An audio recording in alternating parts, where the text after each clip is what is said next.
crimson flames tied through my ears, rolling high and mighty traps, pounced with fire on flaming roads, using ideas as my maps. We'll meet on edges soon, said I, proud 'neath hated brow. Ah, but I was so much older then, I'm younger than that now. Half-racked prejudice leaped forth, ripped down all hate, I screamed. Lies that life is black and white spoke through my skull, I dreamed. Romantic facts of musketeers, foundation deep somehow. Oh, but I was so much older then, I'm younger than that now. Girls' faces formed the forward path from phony jealousy, from memorizing politics of ancient history, flung down by corpse evangelists, unthought of though somehow. Ah, but I was so much older then, I'm younger than that now. A self-ordained professor's tongue, too serious to fool, spouted out that liberty is just equality in school. Equality, I spoke the word as if a wedding vow. Oh, but I was so much older then, I'm younger than that now.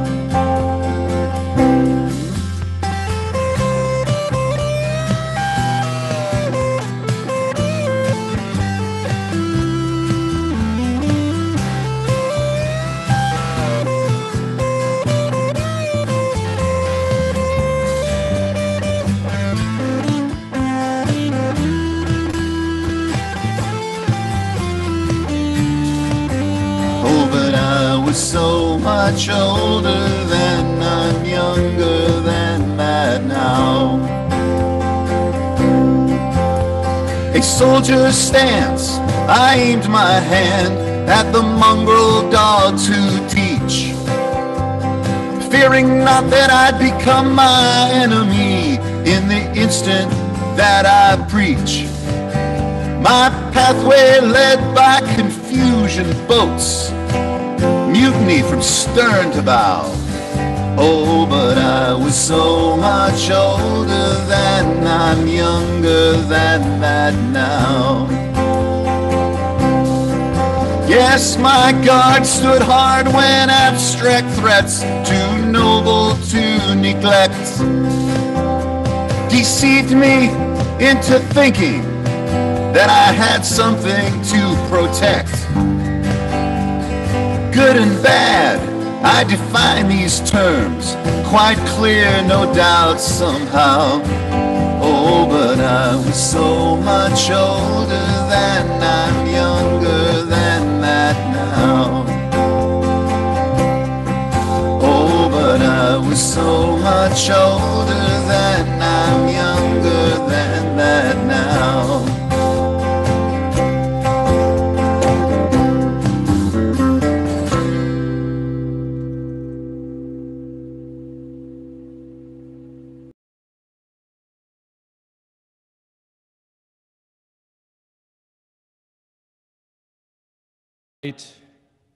And expectation. This day has been waiting for you. This day has been waiting especially for you, to embrace you, to guide you. This day has been waiting with open arms just for you. This is the day we have been given. Let's not waste it. Come now, and let us worship together. Good morning, everybody. My name is Reverend Joseph Boyd, and I welcome you live here at 1105 Elm Street in one of the best cities in the world, Youngstown, Ohio. It's my great pleasure to be with you this morning. I'm very excited to discuss the legacy of Malcolm X, a very powerful and important legacy, and I'm very excited about it. And I welcome all of you across Youngstown, across the country, and across the world. Wherever you are, whoever you are, know that you are loved and you are part of our beloved community, and you enrich us with your presence. We have many events happening that you should know about. One of those, before I talk about events, is we're going to have an announcement this week in a separate email about reopening the church. Many of you have been asking, what is going to be our policy? When are we reopening? What will reopening look like?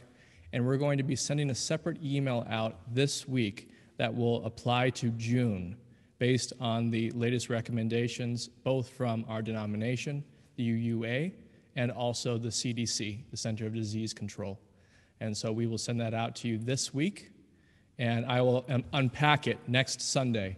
So if there's any questions, hopefully we'll get clarity about what that will mean. Again, for June, we're looking at a reopening policy. So look for that this week. And I want to thank everybody who joined me yesterday morning. We had a wonderful discussion on Shanti Deva's A Guide to the Bodhisattva Way of Life. It was a wonderful conversation about what it means to commit ourselves to freeing all creatures from suffering, and what that means in terms of our moment-to-moment awareness and practice. It was very rich, and I'm going to continue the conversation in June. So keep an eye out for that date. We're going to continue the conversation on Shanti Deva's great text. And I invite you to join us on this Zoom channel this coming Friday, May 28th at 7 p.m. with the Youngstown Story Lounge. The theme of the storytelling session will be Strange Magic, and I look forward to seeing you all there. Jennifer and I are both going to share personal stories related to the theme. They're 10-minute personal narratives. I love storytelling. That's the theme of this month, and I look forward to seeing you there this Friday, May 28th at 7 p.m. And last announcement, if you live in the Youngstown area, Youngstown, Ohio, if you're willing to drive, even PA, we've been invited to the Arab American Cultural Center this Monday at 6 p.m. to be in solidarity with the Palestinians. And our own Roger LaFontaine will be one of the speakers. He's a poet and a peace activist, and I invite you to show up 6 p.m.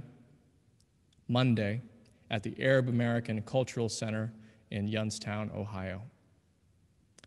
And to frame our conversation this morning around Malcolm X, I found this very brief clip that shows you a bit about what I love about Malcolm X, and will frame our conversation, hopefully during the service and even after the service. So now I'd like to introduce a clip that was recorded in 1965 on Front Page with Malcolm X. And realizing that our problem in America, that we are black Americans, and we have a problem that goes beyond religion, we formed a group known as the Organization of Afro-American Unity. And the objective of this organization, it's non-religious, number one. Any Negro can belong to it. And the objective of that organization is to bring about a condition that will guarantee respect and recognition of the 22 million black Americans as human beings. We feel that the problem, number one, of the black man in America is beyond America's ability to solve. It's a human problem, not an American problem or a Negro problem. And as a human problem or a world problem, we feel that it should be taken out of the jurisdiction of the United States government and the United States courts and taken into the United Nations in the same manner that the problems of the black man in South Africa, Angola, and other parts of the world, and even the way they're trying to bring the problems of the Jews in Russia into the United Nations because of violation of human rights. We believe that our problem is one not a violation of civil rights, but a violation of human rights. Not only are we denied the right to be a citizen in the United States, we're denied the right to be a human being.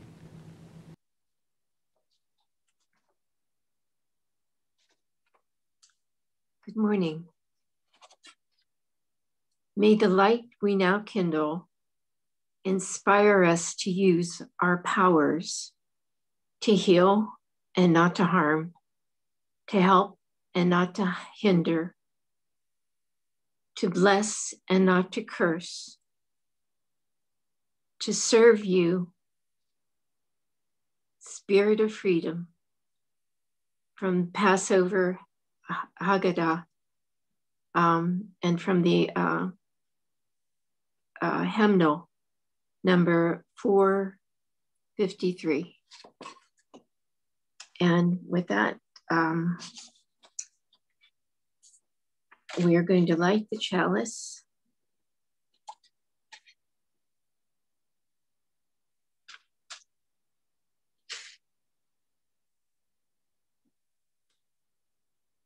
The candle, I mean.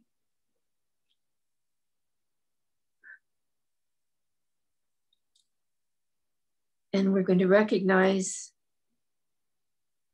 story, the worship theme of this month, and the struggles of our fellow human beings, the African Americans that we do love and respect, and want so much to learn to do this and help them out of all this tragedy and torture.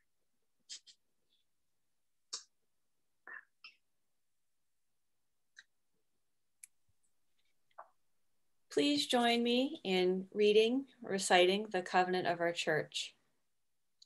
Love is the spirit of this church, and service its law. This is our great covenant, to dwell together in peace, to seek the truth in love, and to help one another. Each month, we give to an organization that supports transformation in our community, which is the heart of our mission. In our church's historic commitment to the well-being of our community, we give 100% of our non-designated money to those in need. UUYO's Giveaway the Plate recipient for May is Planned Parenthood of Greater Ohio, specifically the Mahoning Valley Health Centers located in Youngstown and Warren. In October 2016, Planned Parenthood turned 100 years strong. Planned Parenthood was founded on the revolutionary idea that women should have the information and care that they need to live strong, healthy lives and fulfill their dreams with no ceilings and no limits. Today, Planned Parenthood is a trusted healthcare provider, an informed educator, a passionate advocate, and a global partner, helping similar organizations around the world. Planned Parenthood delivers vital reproductive health care, sex education, and information to millions of women and men and young people worldwide.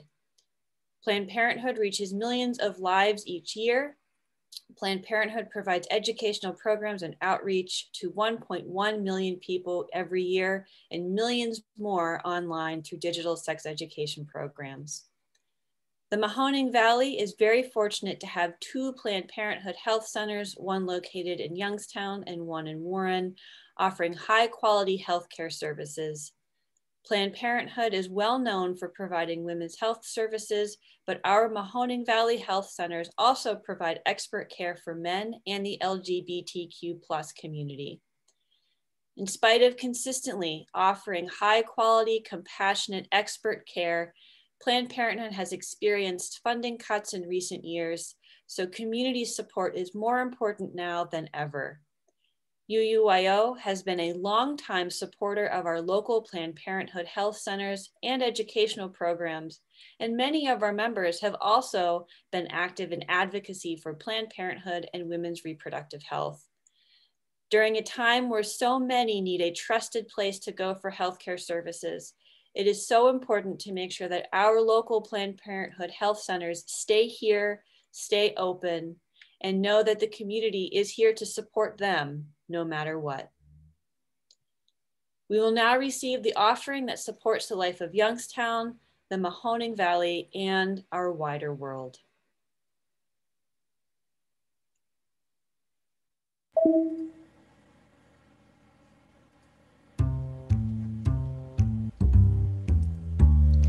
Wade in the water, wade in the water, children, wade in the water.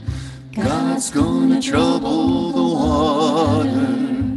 Who's that young girl dressed in red? God's gonna trouble the water. Must be the children that Moses led. God's gonna trouble the water. Wade in the water. I said wade in the water, children, wade in the water.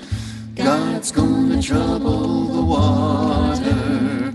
Who's that young girl dressed in white? God's gonna trouble the water.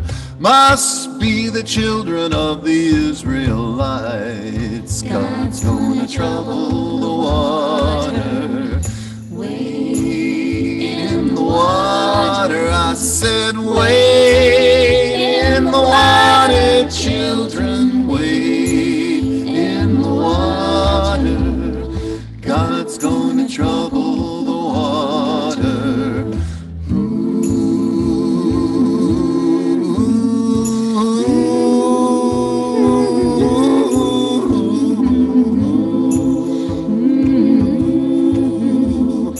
God's gonna trouble the water. Wade in the water. I said wade in the water, children, wade in the water. God's gonna trouble the water. Wade in the water. Wade in the water, children, wade in the water. God's gonna trouble the water. Please join me, wherever you are, for a few moments of silence together. And as we sit, or if you are lying down, or if you are walking, whatever you're doing, let us breathe. Breathe with everybody who's in a mosque, everybody who's in a synagogue, everybody who is at home, doing what they can to take care of themselves. And let us breathe.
On February 13th, 1965, Malcolm X's home in New York City was bombed.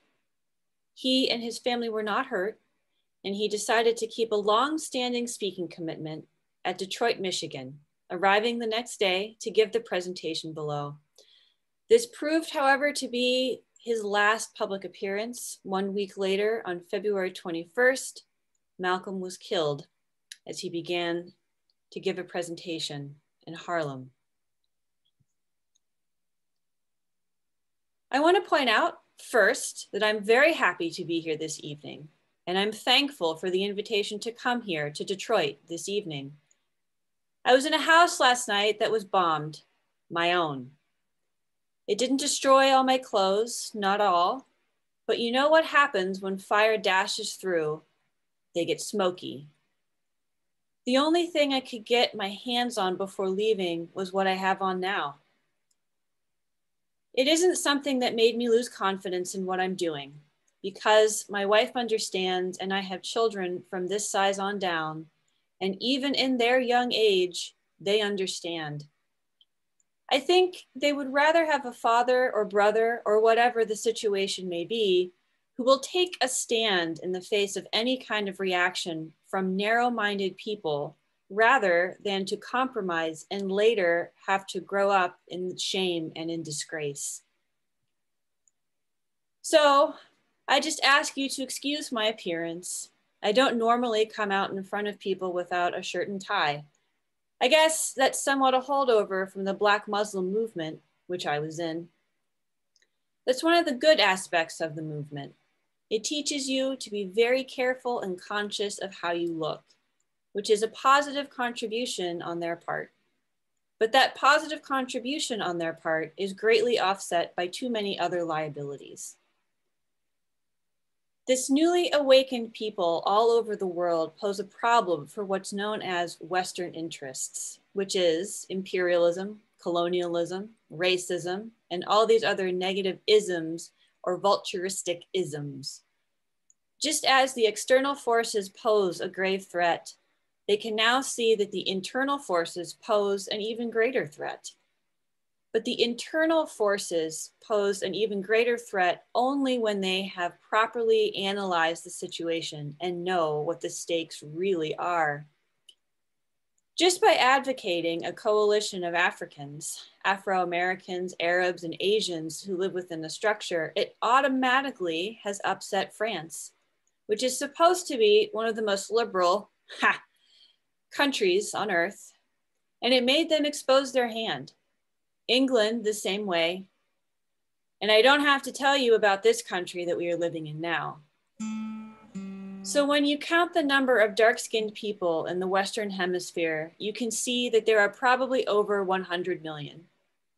When you consider Brazil has 2/3 what we call colored or non-white, and Venezuela, Honduras, and other Central American countries, Cuba and Jamaica, and the United States, and even Canada, when you total all these people up, you have probably over 100 million. And this 100 million on the inside of the power structure today is what's causing a great deal of concern for the power structure itself. Not a great deal of concern for all white people, but a great deal of concern for most white people. See, if I said all white people, then they would call me a racist for giving a blanket condemnation of things. And this is true. This is how they do it. They take one little word out of what you say, ignore all the rest, and begin to magnify it all over the world to make you look like what you actually aren't. And I'm very used to that. So we saw that the first thing to do was to unite our people. Not only unite us internally, but we have to be united with our brothers and sisters abroad. It was for that purpose that I spent 5 months in the Middle East and Africa during the summer. The trip was very enlightening, inspiring, and fruitful.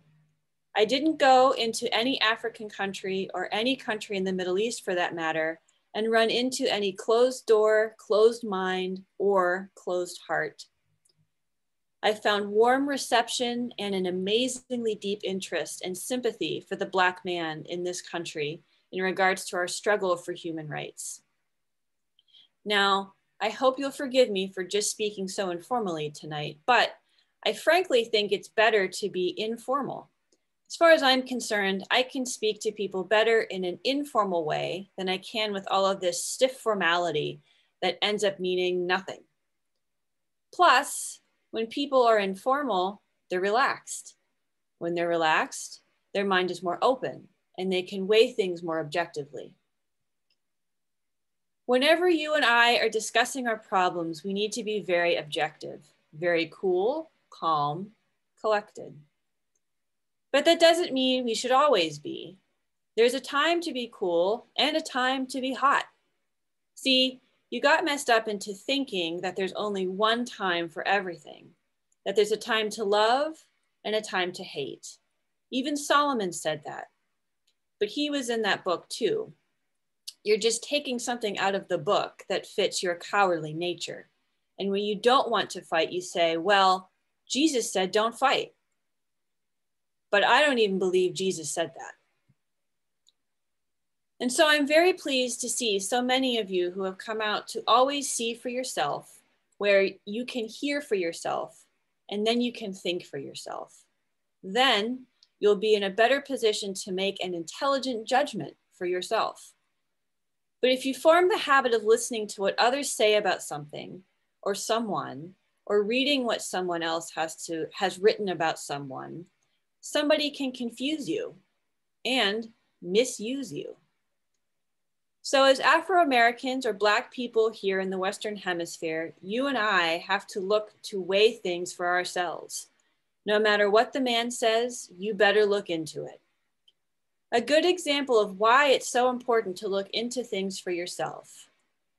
I was on a plane between Algiers and Geneva, and it just happened that two other Americans were sitting in the two seats next to me.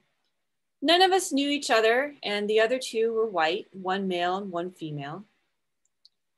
And after we had been flying along for about 40 minutes, the lady says, "Can I ask you a personal question?" I said, "Yes."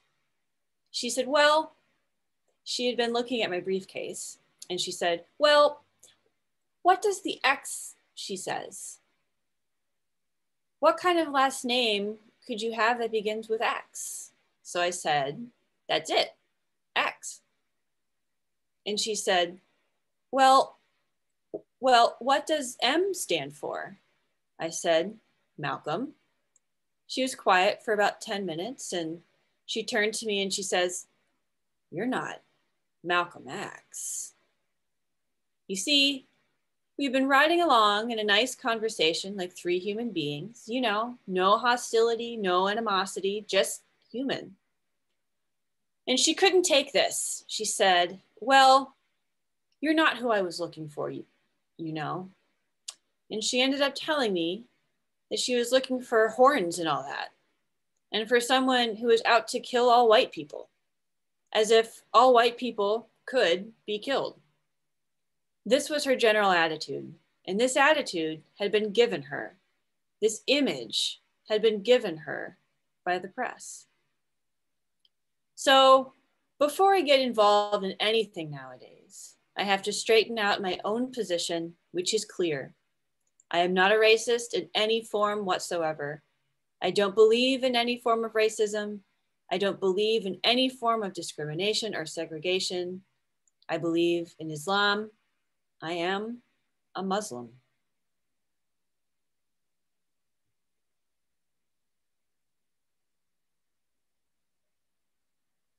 The following song asks 9 questions.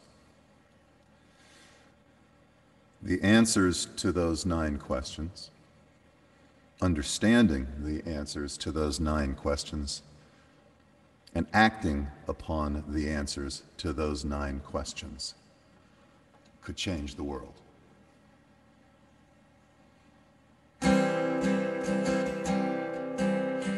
How many roads must a man walk down before you call him a man? And how many seas must a white dove sail before she sleeps in the sand. How many times must the cannonballs fly before they're forever banned? The answer, my friend, is blowing in the wind. The answer is blowing in the wind. How many years can a mountain exist before it is washed to the sea? And how many years can some people exist before they're allowed to be free? How many times can a man turn his head and pretend that he just doesn't see? The answer, my friend, is blowing in the wind. The answer is blowing in the wind. How many times must a man look up before he can see the sky? And how many ears must one man have before he can hear people cry? Tell me, how many deaths will it take till he knows that too many people have died? The answer, my friend, is blowing in the wind.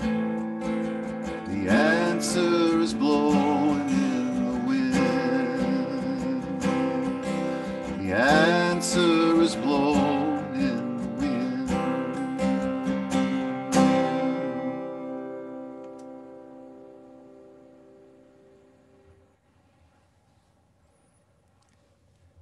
When I was 13 years old, I was in a car accident.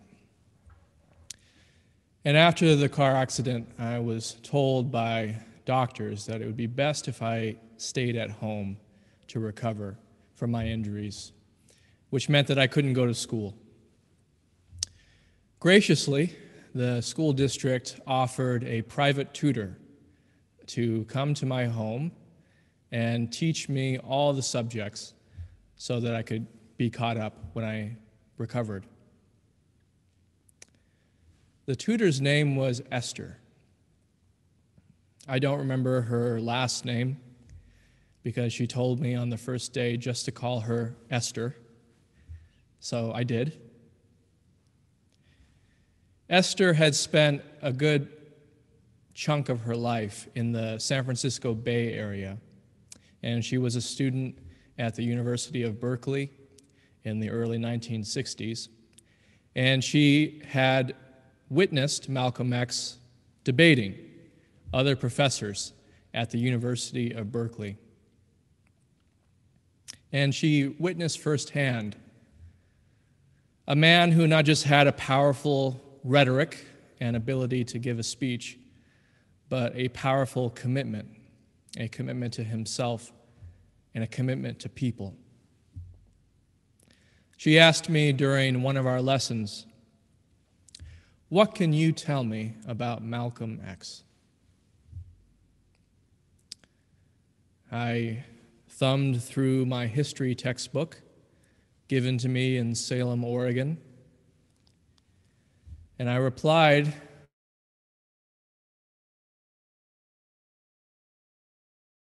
"It seemed that Malcolm X was angry and hated white people, but he looked really cool." That was my 13-year-old answer to the question of who Malcolm X was. And Esther replied, saying something which I later learned Ossie Davis, the actor, said during the eulogy of Malcolm X. She said, Well, then, you don't really know Malcolm. I talked with my father, who was white. What did he know about Malcolm X? I asked him. He surprised me with a more nuanced answer. He said, Malcolm X was clearly a person of faith, clearly a person of commitment. He came to his feelings about white people honestly. And then he told me something which I had since heard many times before, that toward the end of his life, Malcolm and Martin King had a lot in common. Esther asked me to read one of the great books of literature, The Autobiography of Malcolm X by Alex Haley. And in this great book, I began to get a fuller picture of who Malcolm really was as a man. Malcolm witnessed his father being killed in front of him by white supremacists in Illinois, a northern state where he grew up. Malcolm witnessed his mother have a mental breakdown, need medical care, and given inadequate care. Malcolm was raised in the North, unlike Martin Luther King Jr., who was raised in the South. Malcolm witnessed up close the shallow integration of the North, the rampant disparity based on race.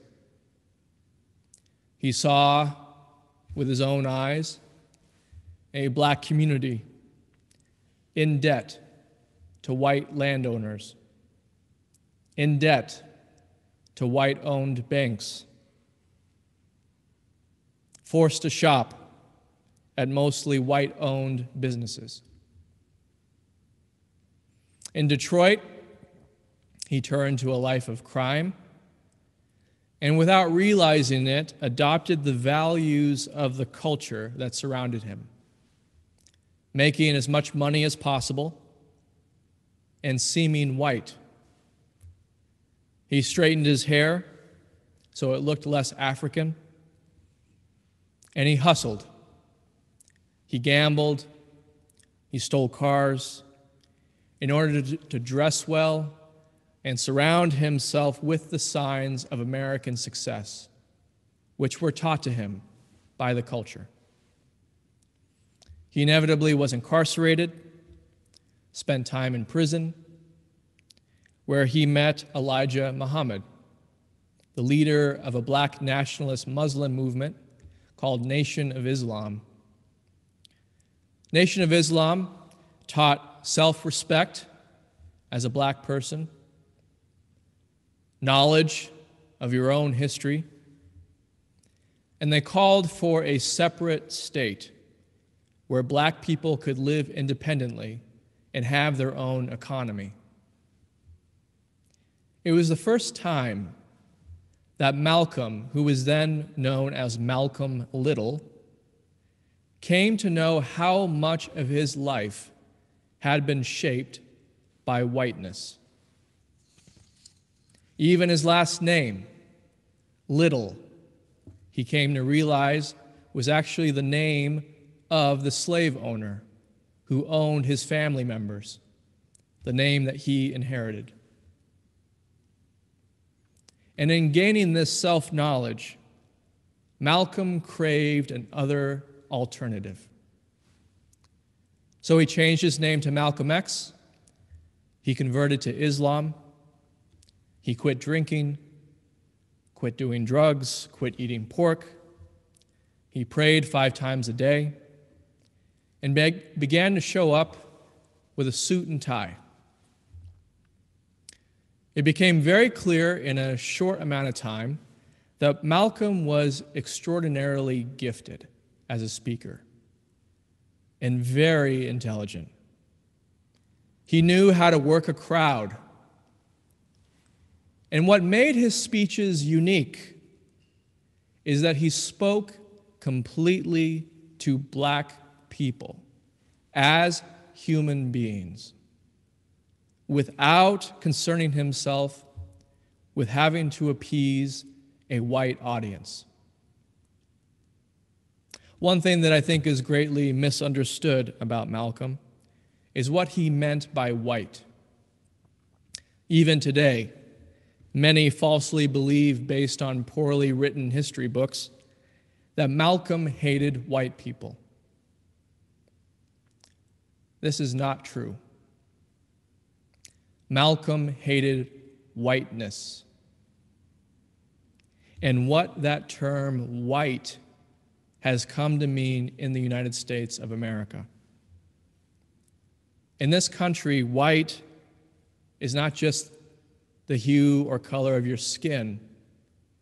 White is a term which has come to mean in our legal system, in all our institutions, entitlement.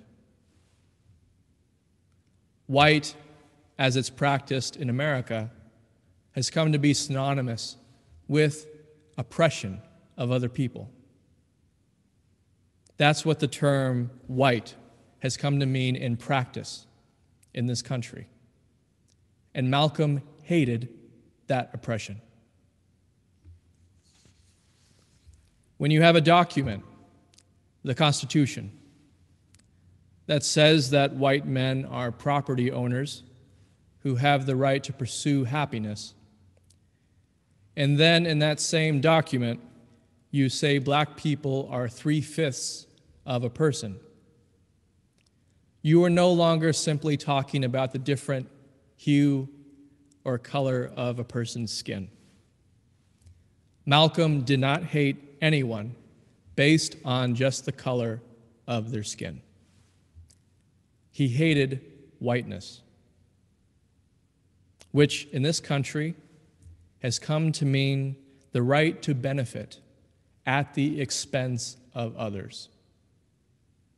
Now I'll repeat that. He hated whiteness, which in this country has come to mean the right to benefit at the expense of others. When anyone sees this new definition of white, they begin, I think, to get a fuller picture of Malcolm X, someone who fiercely loved black people and taught them to love themselves in the face of violence and exploitation. Though I think we are beginning to slowly wake up as a people right now, I don't think we have yet to fully take in the depth of this truth. We have yet to see as fully as we can how everyday life in this country is a form of violence on people who lack that sense of entitlement. In this context, in this understanding, it makes sense to say you have the right to defend yourself against violence.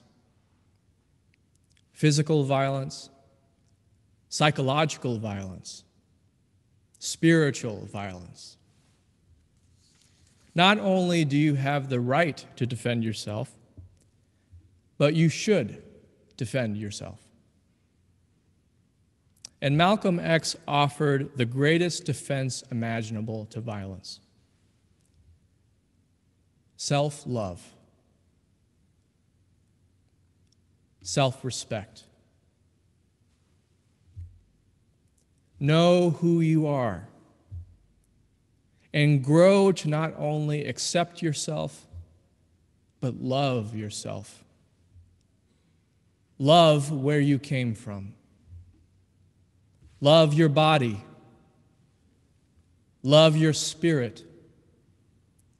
And uplift your community in that love. Malcolm in his lifetime was never charged with any kind of violence toward anyone. But he did use a psychological awareness to put a nation on edge. And he used that ability judiciously. In many interviews, Malcolm talked about a guilt complex that comes with whiteness, that knew if the tables were turned and you had to endure what other people had endured, you would likely seek violent retribution. But Malcolm never encouraged retribution, and he never hurt anyone. But he did use his position as the scariest black man in America to the advantage of passing civil rights legislation. He would say things in the press like, "You better meet the demands of Martin Luther King Jr. or else." And he never said what else was. When I lived in and near Harlem, I gained an even deeper appreciation of Malcolm. I met people who knew Malcolm. I went to what was then known as Mosque Number 7 in East Harlem, where Malcolm often spoke.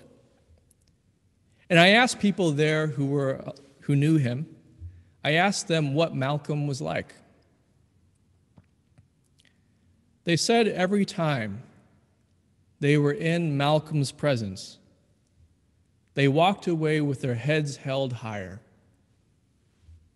They loved themselves more.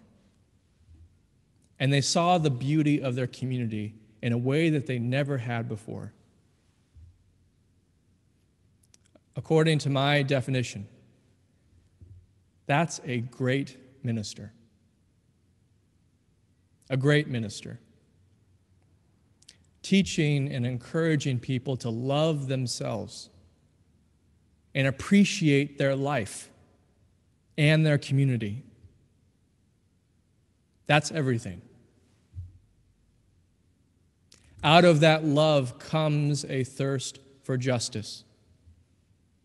Out of that love comes a commitment to dismantling any system that remains committed to making the people you love feel lesser.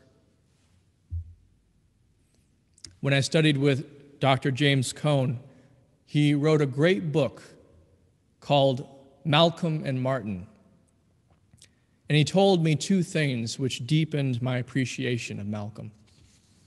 He told me, and I believe he wrote this in the book, that Martin Luther King Jr.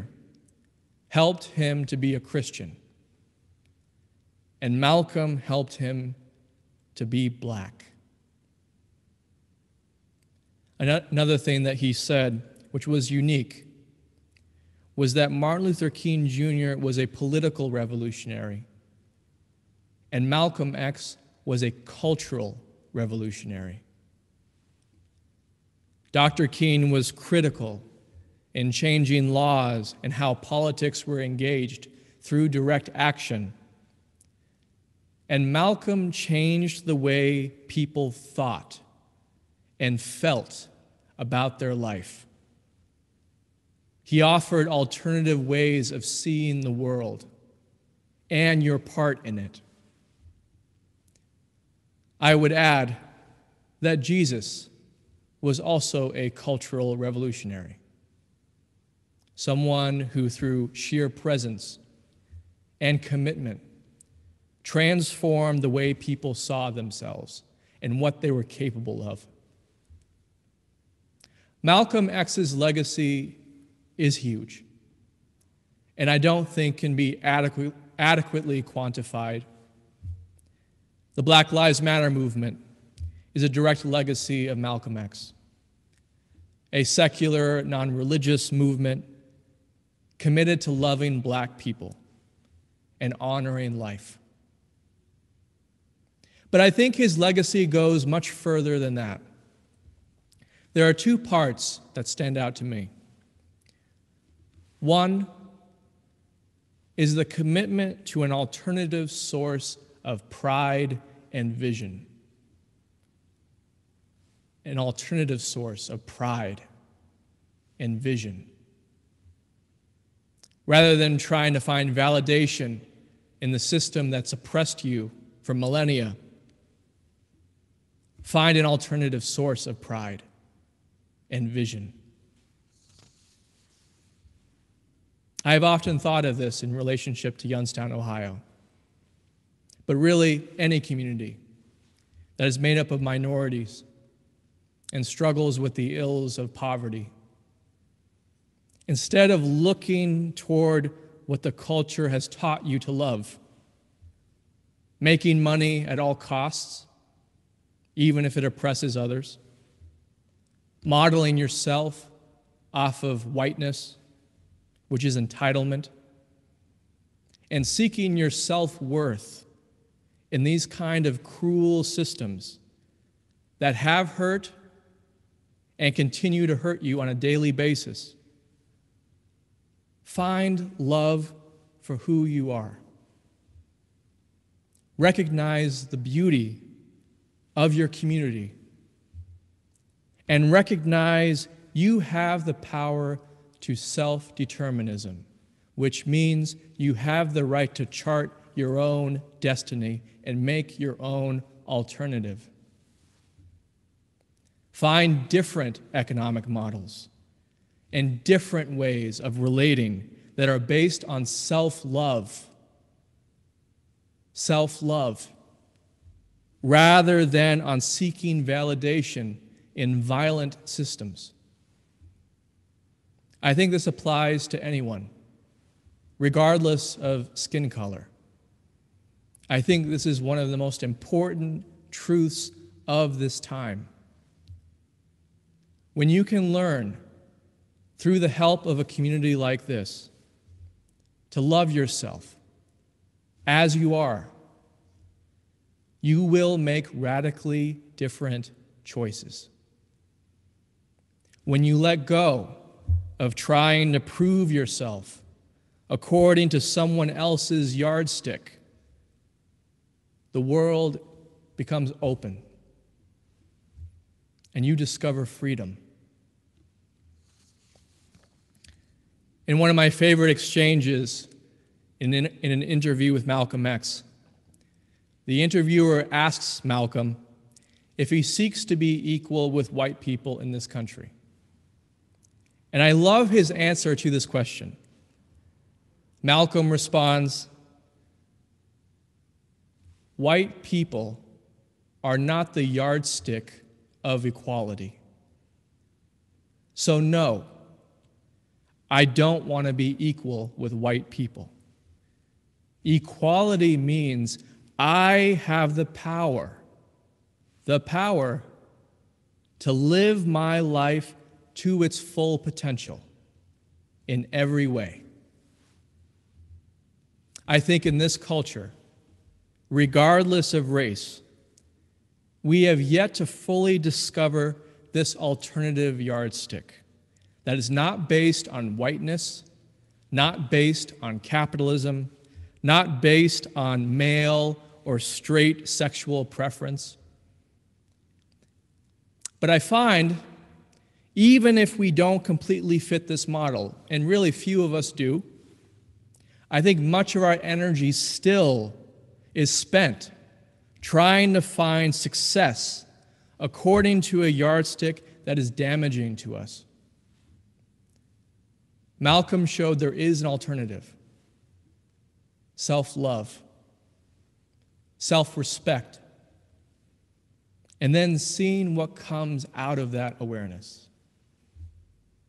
Second, I think Malcolm X was way ahead of his time in realizing that the problem we face is not civil rights, but human rights. And this requires a global response to what we're facing today. We are witnessing this during this past year, an increasing awareness of a needed global response beyond our borders of the United States.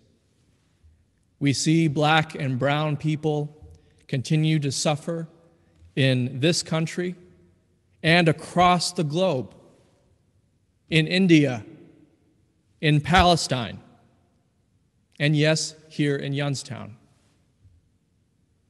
Paying attention to these situations very closely with the desire to alleviate suffering is part of the legacy of Malcolm X. Hating what is oppressive, hating what is violent toward people who are born into a certain ethnicity or certain skin tone, that is part of the legacy of Malcolm X.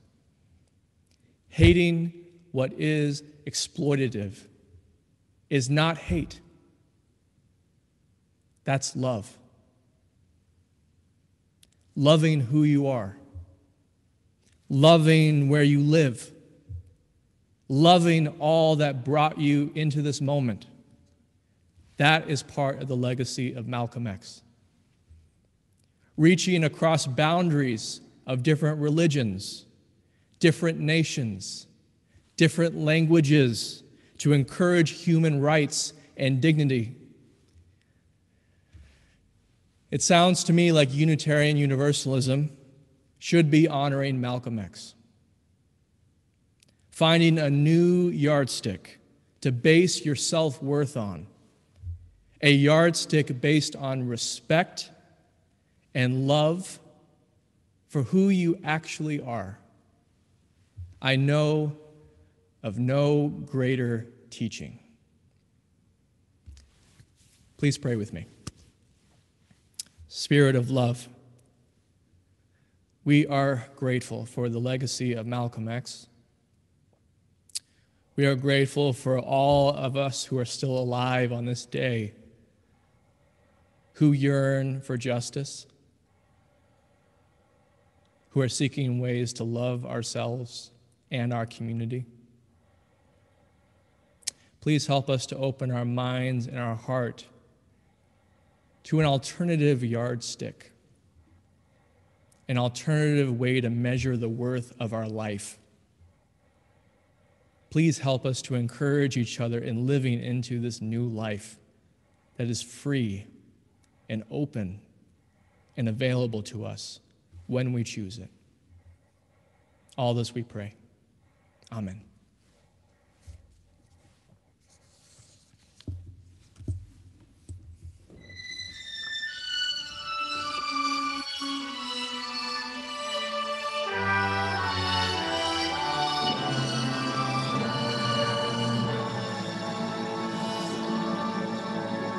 I was born by the river in a little tent, and oh, just like that river I've been running ever since. It's been a long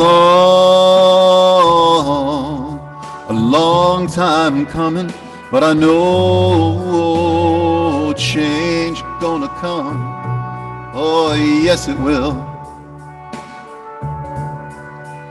It's been too hard living, but I'm afraid to die. I don't know what's up there beyond the sky. It's been a long time coming, but I know change gonna come. Oh, yes, it will. Now I go to the movies and I go downtown, but somebody keeps telling me don't hang around. It's been a long time coming, but I know a change gonna come. Whoa, yes it will. So now I'll go to my brother And I say, brother, help me please. Yeah. But somehow he winds up knocking me back down on my knees. Whoa, there are times I thought I would not belong. Now I think I'm able to carry on. It's been a long time coming, but I know change gonna come. Oh yes it will.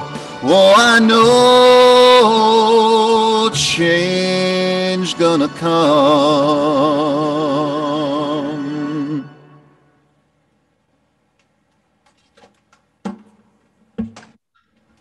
Change gonna come. We extinguish this flame, but not the light of truth, the warmth of community, or the fire of commitment. These we keep in our hearts until we meet again.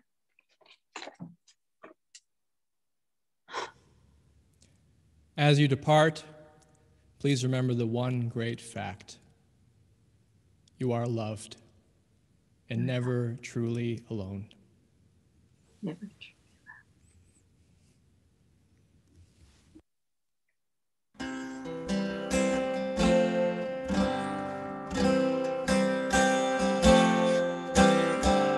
How many times must a man look up before he can see the sky? And how many ears must one man have before he can hear people cry? And how many deaths will it take till he knows that too many people have died? The answer, my friend, is blowing in the wind. The answer is blowing